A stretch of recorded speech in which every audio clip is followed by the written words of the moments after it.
ஒரு மலர் பகவானின் திருவடிகளில் சமர்ப்பிக்கப்படும் போது அதன் மதிப்பு அதன் அழகில் மட்டும் இல்லை, அதை அர்ப்பணிக்கும் தூய்மையான மனப்பான்மையில்தான் இருக்கிறது. அதுபோல ஸ்ரீ ஆண்டாளும் தன் வாழ்வின் ஒவ்வொரு எண்ணத்தையும் சொல்லையும் செயலையும் ஸ்ரீமன் நாராயணனுக்கே அர்ப்பணித்த பக்தியின் வடிவமாக விளங்கினார். திருவாடிப்பூரம் நமக்கு சொல்லித் தரும் உயர்ந்த பாடம். பகவானை அடைவதற்கு வெளிப்புற ஆடம்பரம் தேவையில்லை.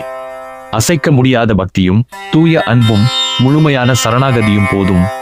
இன்று ஸ்ரீ ஆண்டாளின் திருநாமத்தை நினைத்து அவரது திருப்பாவை மற்றும் நாச்சியார் திருமொழி பாசுரங்களை அனுசந்தானம் செய்யுங்கள்.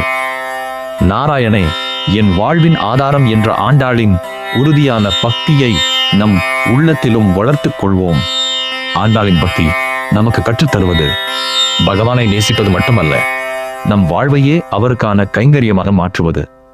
ஓம் நமோ நாராயணாய என்று மனதார ஜபியுங்கள்.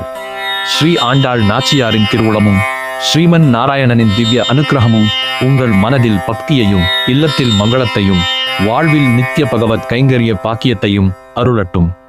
ஸ்ரீ ஆண்டாள் திருவடிகளே சரணம். ஸ்ரீமன் நாராயணன் திருவடிகளே சரணம்.